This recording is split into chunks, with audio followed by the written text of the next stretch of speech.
Culture à présent, les spécialistes du monde de la culture estiment qu'il faut renforcer davantage la culture du livre pour accélérer le développement du pays et la reconstruction de la société qui a longtemps été dominée par la culture de l'oralité. Le détail avec Jean Damascène Manichim.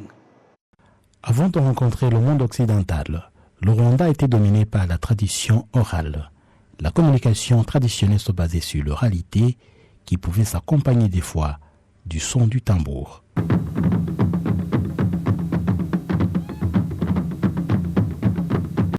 Cette oralité tient du fait que les Rwandais ne connaissaient pas l'écriture, il n'y avait aucun médium permettant une communication écrite et les Rwandais accordaient une grande importance à la parole et étaient convaincus que la parole doit se partager.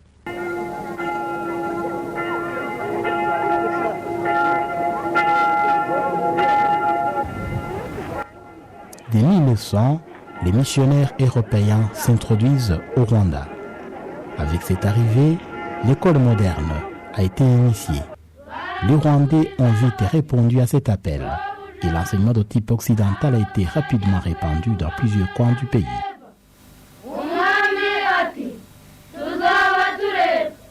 Cependant, malgré la scolarisation qui prenait de l'ampleur, des fois l'on déplorait la persistance de la dépendance à l'oralité, ce qui handicapait l'acquisition de lire et d'écrire. Malgré cette situation, la lecture reste la source du savoir et le livre la principale source d'information ainsi que la réserve permanente du savoir et de la culture.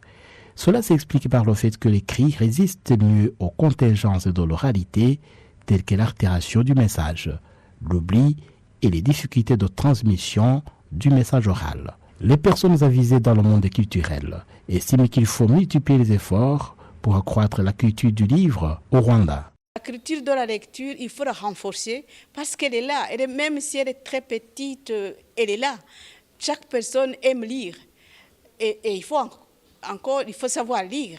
Et donc lire en français, écrire en français, rencontrer des écrivains qui écrivent des livres en français, rencontrer la langue française par le livre.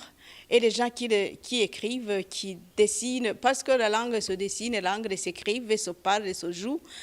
Les discussions souvent organisées autour du statut du livre au Rwanda estiment aussi que l'industrie du livre doit être appuyée pour disponibiliser davantage de livres à lire et permettre aux écrivains de produire des livres qui attirent plus l'attention des lecteurs.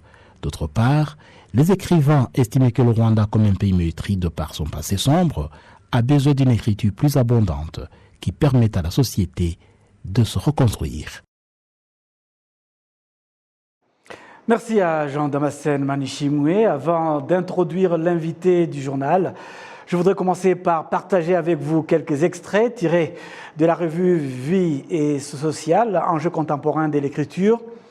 Le titre, Lorsque écrire nous construit, d'une écriture contrainte à l'écriture de soi, de Stéphanie Laura Gouvernec.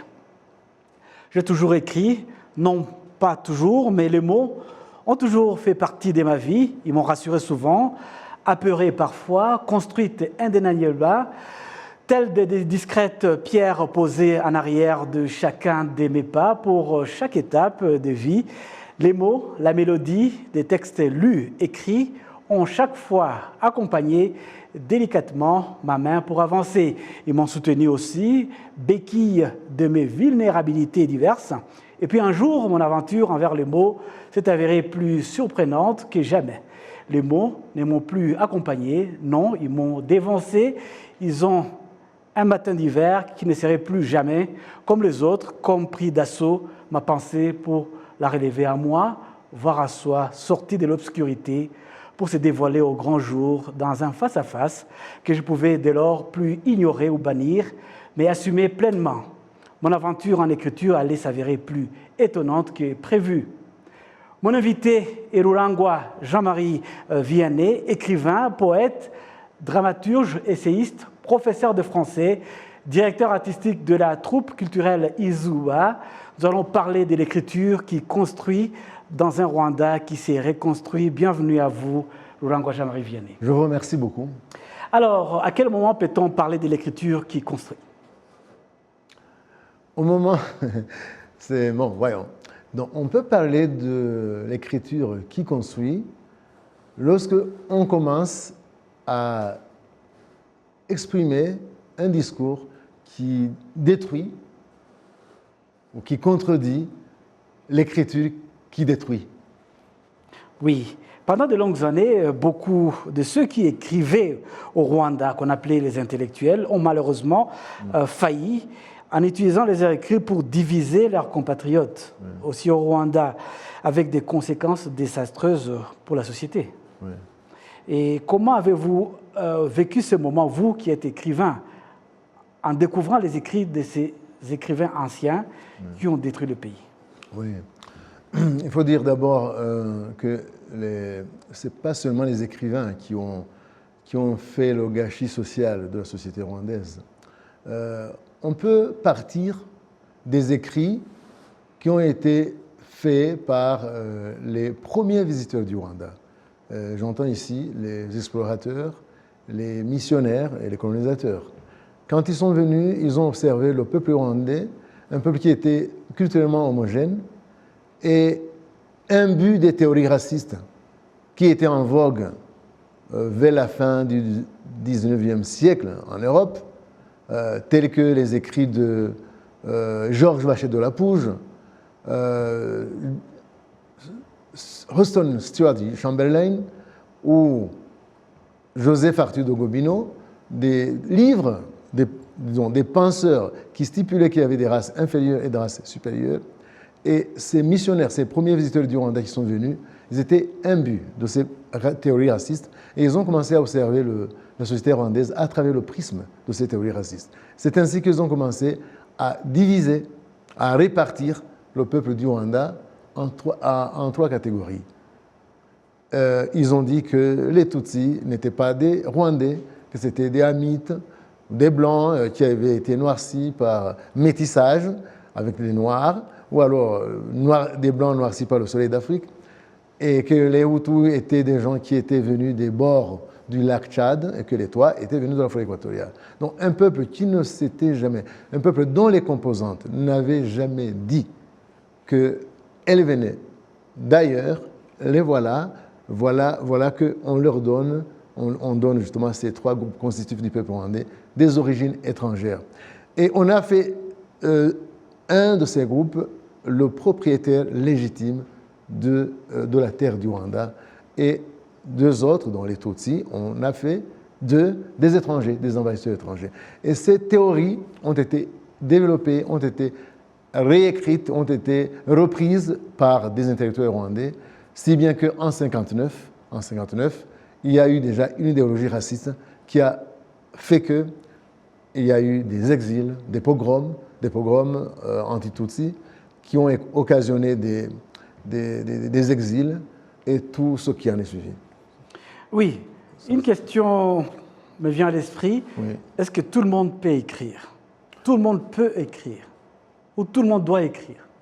Mais non, c'est pas possible. Tout le monde ne peut pas écrire. Hein. Écrire, comment dire, il faut avoir la capacité, il faut avoir la maîtrise de la langue, il faut avoir les idées, il faut avoir le talent.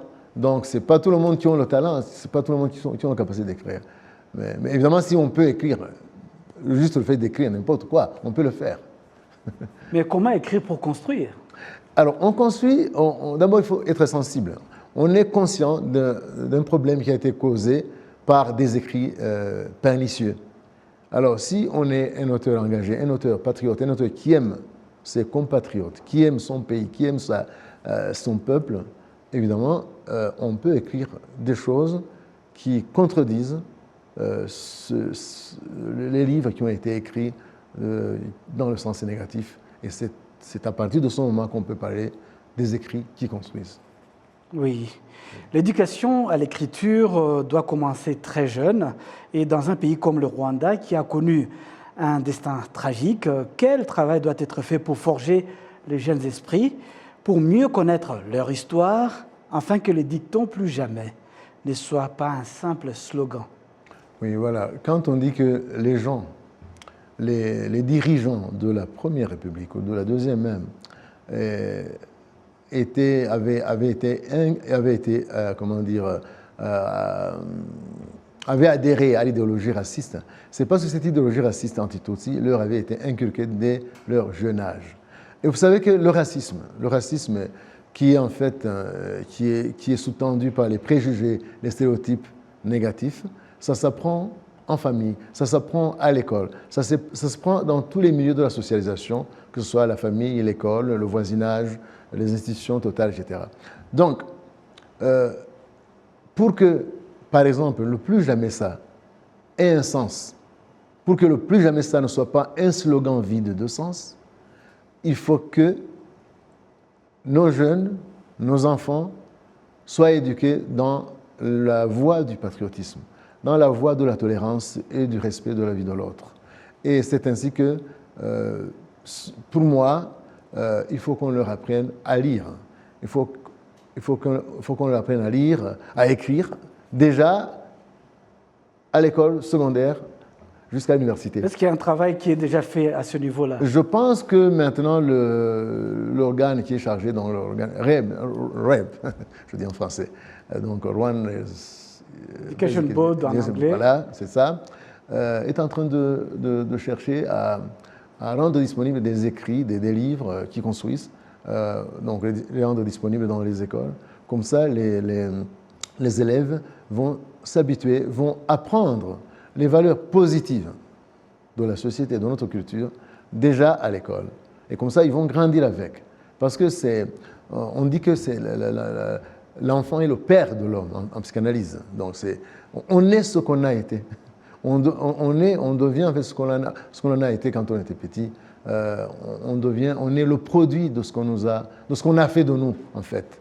Ouais. Si on éduque l'enfant dans le racisme, évidemment, cet enfant sera raciste. Si on éduque l'enfant dans le respect de la vie de l'autre, dans l'amour du prochain, dans l'amour de la patrie, évidemment, il sera un bon citoyen, un bon patriote.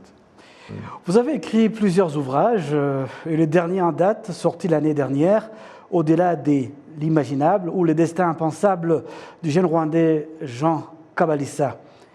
Que nous réservez-vous pour cette année 2023? Bon, alors, j'ai un livre en chantier. C'est un livre qui a été,